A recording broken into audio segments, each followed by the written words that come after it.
This week, CCP responds to the events of the 2nd of January in M2 TAC. The Imperium retakes Ihub control of a constellation and a key system. M2 TAC XFE remains the gift that keeps on giving. PAPI starts to regroup and SOV warfare changes for the better. Hello, I'm Frost, and this is your weekly EVE Online War Update.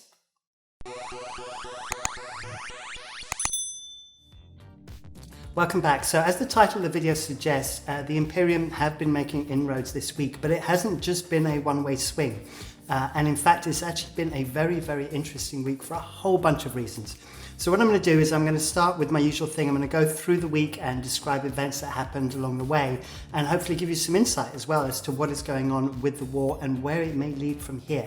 So first up, obviously on Tuesday the 5th, we had a response from CCP. So I'm going to jump up into my box as usual. There we go. And I'm going to bring up the page.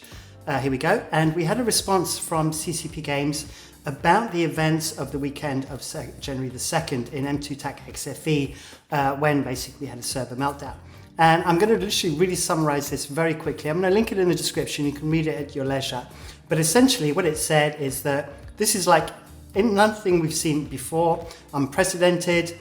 Yes, weird stuff happened during the battle, which we know about. No, there was not a population cap. And in fact, what it was that simply the systems were overloaded with too many people jumping in. Their reimbursement comes down to this basic line here. We will not be taking away any insurance payouts for any ships that are still alive, removing looted duplicated modules, or going into hangars and destroying ghost titans, etc. So whatever happened, and we are letting it be, and that is it. And then the conclusion is that no matter how much EVE continues to improve these servers, EVE players will continue to break them.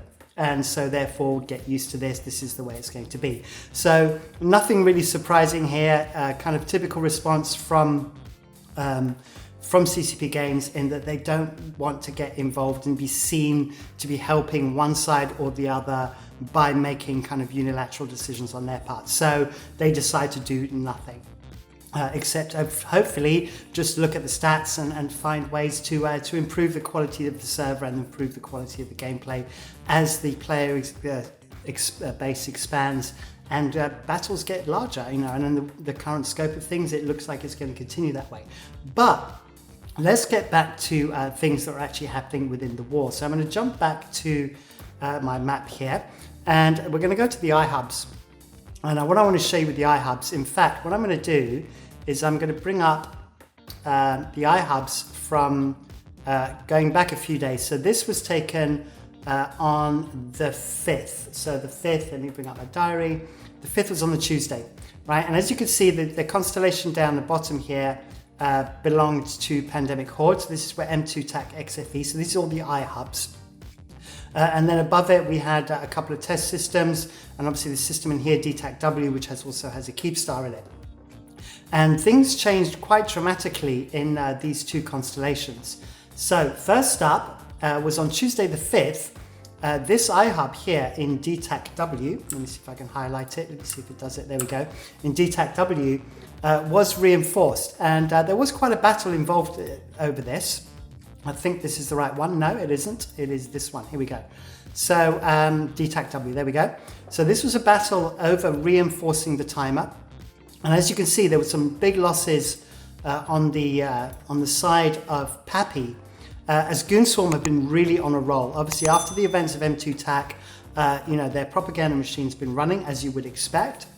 And they've been really fired up, and they feel like there's a real swing in this war after the PAPI advances that have been taking place over the last few months. And so they came out strong for this and also highly motivated. And I think this shows in kind of the end result. Now, if we actually look at where kind of most of these losses occurred, we can actually find that out if we go, in fact, where I am now, into the summary. So if we go into the summary, you'll see that the Eagles here, there's 26 billion of Eagles that died right there, and 5.57 billion of Bazzies, which are the Lodgies that go with the Eagles, and they were mostly Pandemic, Horde, and Test. And if we actually look at the individual kill mails, which we can do if you want, I can always bring one up. In fact, let me just click on the Eagle here. Can I take me straight to the Eagle? No, that would be too easy. Right, if I go down and just grab a random Eagle, these Eagles essentially died to Munins, and to some bomber fleets. This one wasn't just purely Munions, but it was Munions and bombers. And so the end result of that was the DTAC W Ihub was reinforced and at losses to the PAPI side. So that kind of just kept that momentum going for Goonswarm. But then what happened from there is also on the Tuesday the 5th, the M2 TAC XFE Ihub was flipped. And what was really interesting is that none of these systems down here were contested. So essentially PAPI went, we're not in a position to fight this, and allowed the Imperium to retake this whole constellation. If I go into constellations, there we go. So you can see this whole green constellation down here. And then over the next few days, they started to kind of make inroads and started retaking territory, as I said, on this roll. Now, there was a fight then on the Wednesday in the system of AJA TAC, where there is a Fortizar there that belongs to PAPI. And this is a bait one. It does have a bait sino on it as well, and has caused some issues for Goonswarm in the past. There was a fight over it. It wasn't a major fight. I can't remember if I had a battle report for it. Yeah, I do. This is the battle report right here. Mostly it was a Serb loss, and it was primarily down to these bombers here that were primarily test bombers, which were very successful in taking out the Serbs. So the main thing is that, yes, there was a kind of a bombing run done in the opposite direction. It was a small win for the PAPI side, but the main thing is they managed to secure that kind of final timer, which kind of helped sort of repair things a little bit on the PAPI side. So then what happened is we got on to Thursday. Now on Thursday, it was a big deal because this was the final, the SOV warfare for the DTAC W Ihub. Now this Ihub's been held by PL. It had got to strategic index level 3. It was the next one on the doom clock, the next potential keep star that could be hit. And Goonswarm came in on force for the SOV warfare. And what happened here that was really interesting is they changed their approach to SOV warfare. So everything happened within this constellation. So let me bring up the constellation map again. There we go. And actually what happened is as the SOV warfare started, there was some tie-dye. But the tie-dye only happened in half the systems of the constellation because of the nodes hadn't been reinforced. No one had kind of notified them that there was kind of going to be an event here, because no one really knew how committed both sides were going to be, especially after none of these being disputed in the green constellation below of NJU TAC. So Pandemic Horde and Pandemic Legion and Happy went in for it, but essentially the Imperium kind of upped their game and changed their approach to SOV warfare. So primarily they only used kind of like burst jammer interceptors. So the concept behind the burst jammers is that you fly interceptors that can get through gate camps, etc. You land on the Entosis ships of your opponent, you fire off your burst jammers, they lose their lock, and then they can't retake it again. Now, what happened is that the Imperium decided to bring in Faxes, so force auxiliaries. So these are the capital logistics ships to support their drakes that were doing Entosis. Now, there kind of was a bit of a tactical error made here, or strategic error, I would say, on the side of PAPI, which is that because they had such a high ADM, they thought, you know what, we can leave these Faxes because they're going to be really, really slow in doing their Entosis nodes.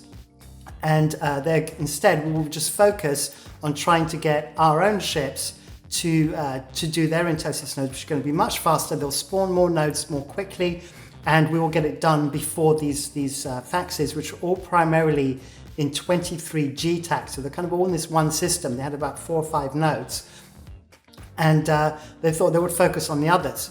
Unfortunately, what happened is that this turned out to be a mistake because there was 2 very different approaches. So as I said, the Imperium used Faxes, so primarily Minakawas and Lifts, along with Drakes, and were tanking, whilst the PAPI side, or PL, because they were doing the SOV, were using command ships, so the Bifrosts and Storks. And the idea is with those is that you basically run away if you're going to get attacked. And so normally you run away, you boosh off, hide, wait till the enemy forces are taken out, because hopefully you have kind of more better system control, and then you come back once the enemy opponents have been taken out of the picture, and then you retake the node. And because you could do it very quickly, you should be able to get the opportunity to do that. But unfortunately, because the Imperium were using these Ares burst jammers, it meant that they were constantly being jammed, and so they were unable to get their cycles off. And slowly but surely, these capital ships, these faxes, along with their drakes, were kind of left to do their own devices, and it caused it to swing into their own direction. And I think kind of lessons were really learnt there. So obviously the DTAC-W Ihub was lost, and so the silent jammer is now gone. And so this whole concept of getting strategic index level 3 and then holding it was kind of wasted. So that really kind of hit morale again, and it caused PAPI to have to really refocus on how they now fought soft warfare, because clearly this didn't work the way that it was planned. So then after that, we come on to Friday the 8th. Friday the 8th was very quiet, and the only thing that really happened was M2 TAC, the Horde keep star that was there, that was kind of used as the staging post that was right opposite the keep star that was being attacked over the previous weekend. Was taken out. So its final hull timer came into play, and it was destroyed. And once again, it was not contested, and it really did look like the Imperium were on a roll here. So while I think about it as well, I'm going to quickly say, if you enjoy my videos and you like what I'm producing in terms of these EVE Online War updates, then do please hit the like button. It helps a lot. Hit the subscribe and hit the bell icon as well for notifications. That way you get notified when I release my next war update. And also be sure to please link these in your Alliance Discord if you think they're going to be worthwhile for your fellow Core Peace and Alliance members. Right, so moving on. M2 TAC. So M2 TAC has become a Hellcamp. And what this means is that loads and loads of bubbles have been put in. In fact, as you can see from the screenshot that we got right now, there are a huge number of bubbles. And in fact, the count looks like to be over 300. Now, before there was a big sort of hoo-ha about 149 bubbles kind of being a hard limit. Apparently it isn't. It does appear that CCP have taken a look at this and nothing's been said about it. So these bubbles will stay in place and they will continue to Hellcamp. Now, the result of these Hellcamps is that we still have a large quantity of PAPI super capitals logged off in this system and unable to log back in. There have been quotes made of over 300 based on using locator agents. I have no way of confirming this, so I'm not going to say that is a fact. I can just say there are a lot, and unfortunately a few are being lost due to logins. Now, if we look at Titan losses, you will see that there's been 4 Titan losses in M2 TAC in the last week.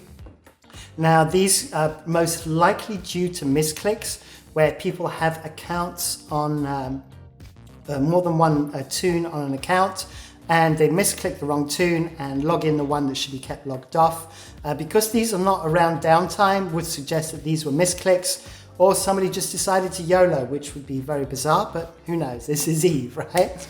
So yeah, we've lost 3 Titans, in fact, should I say, because there was one Titan that was lost in SVM, and this one's really confusing me. It happened at 6 a.m. in the morning, UTC time, which is Russian and Chinese time zone. And it's Army of Mango, which is a Chinese alliance. And if you're not familiar, SVM is all the way over here. So let me just see if I can click, there we go. And there is no reason to jump from AQT into SVM. From AQT with a Titan, you can jump to YZ9, and then from YZ9, you can go to DTAC-W. Unless, and if you were trying to avoid that extra jump, that wouldn't make sense either, because the first system that you can reach T5Z from is PUYG, so you'd have to jump through 2 gates. The only thing that I can assume is that AQT, where maybe that they were going to go to 49U and trying to jump into catch to go home. That's the only thing that kind of makes sense. So if anybody has any news on this as to why this happened, I'd be really, really interested to know. So anyway, digress. 3 Titans lost and a 4th one in SVM. And then a few supers as well. We've got three or four supers. Yeah, we got this one here. So Phelan, Fukmi 1, which is a great name, Benjamin Fury, and Benjamin Fury. So we had 3. So we are getting some people logging in. Once again, these are not around downtime. If you're not familiar with this, ships are trying to log in literally a minute before downtime so that they basically warp on grid. And by the time they land on grid, they disconnect because it's downtime, but this gives them the chance to try and boost up their cap charges so that if they try and make a run for it, they're at full cap. So when they do log in, if there's no bubbles, they can jump straight out. So that's kind of what's going on at downtime at the moment. So there you go. So that kind of brings us up to date with M2 TAC and what's going on there.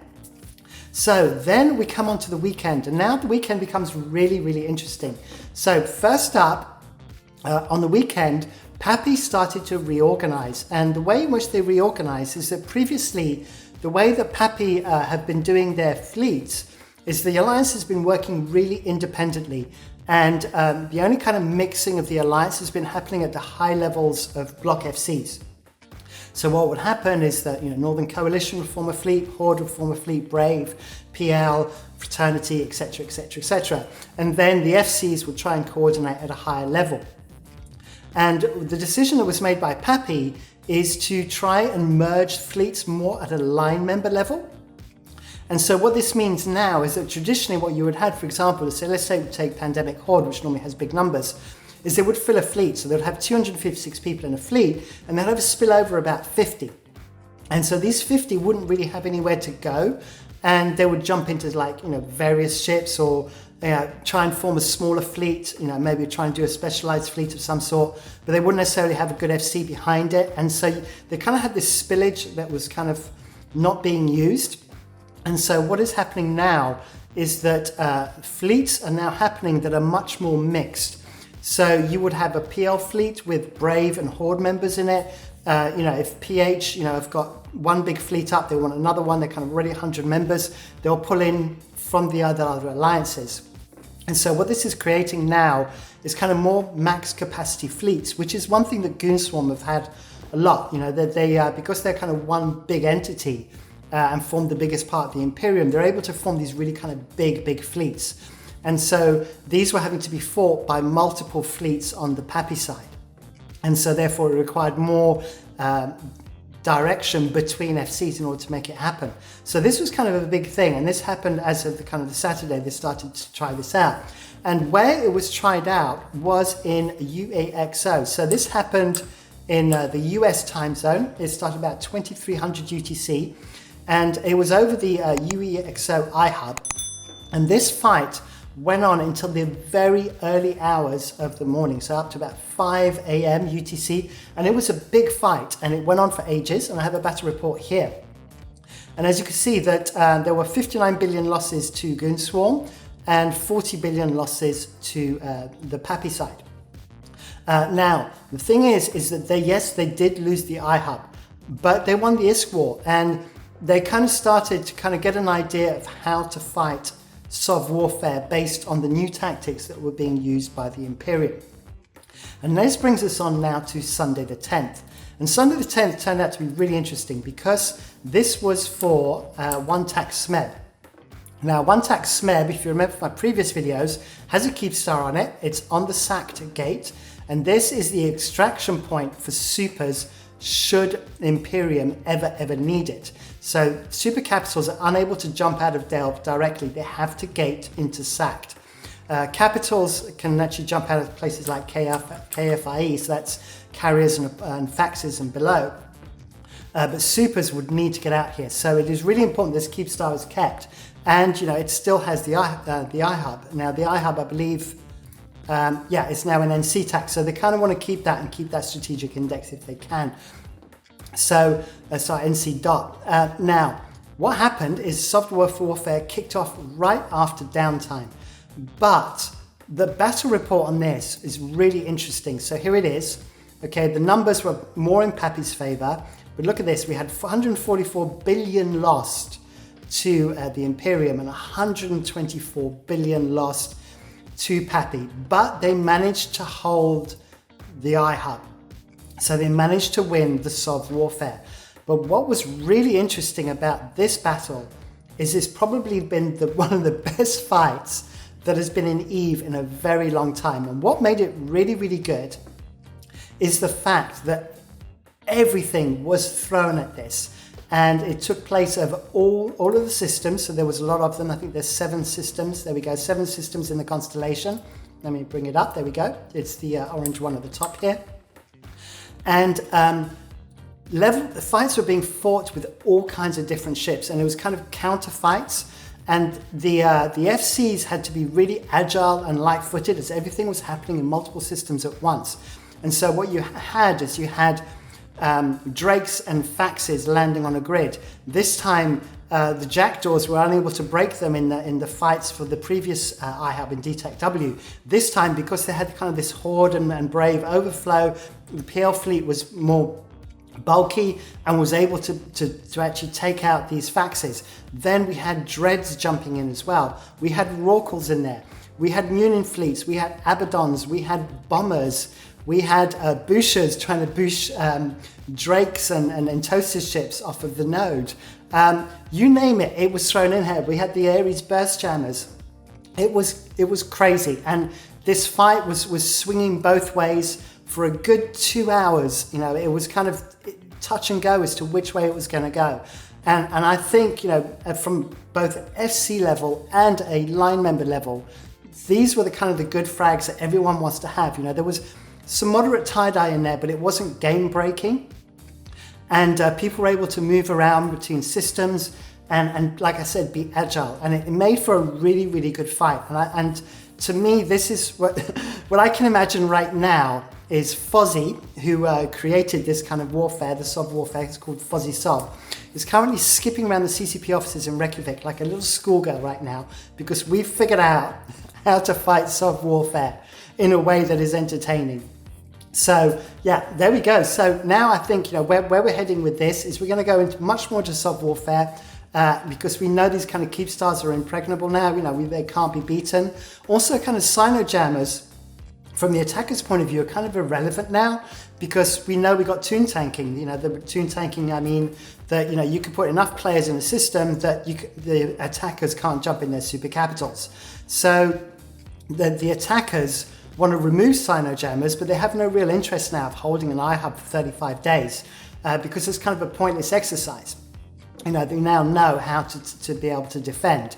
So I think the attacks are going to be on the Sov warfare just to remove the Ihubs, to try and drop the vulnerability timers on structures, and to allow kind of the ability to drop structures more easily, to provide more jump points for the attacking forces. So there you go. That's kind of where we're at now. But, you know, the Imperium had a really good momentum. PAPI are trying to pull it back. You know, it's not a done deal. They kind of had one good battle this week, you know, and one good win. But obviously, you know, they are seen to be trying to make changes. So it's going to be interesting to see where that goes. And then obviously tomorrow is January the 12th at the date of shooting this. And that is when we get the cores for the structures. So if you're not familiar with this, as of tomorrow, all structures, this is Upwell citadels, will need cores put into them. If they don't have a core, then you are unable to tether, you're unable to repair a ship, or unable to fit a ship in that structure. And so we're going to find out exactly what structures matter to both sides of this war, as the ones that do matter will have cores put in them, as these are very, very expensive. Right, so that's a wrap as always. Once again, don't forget to subscribe, hit the bell icon for notifications, hit that like, you know, hit that little thumb thing. Make sure you post in your Alliance Discord a link to my videos. You can join my Discord too, it's in the link below if you want to talk about stuff that's going on in the war. Lots of people are going to give me information about things that are going on, which is really, really helpful. The more the better. And that's it from me for now. So see you on the next one. Bye.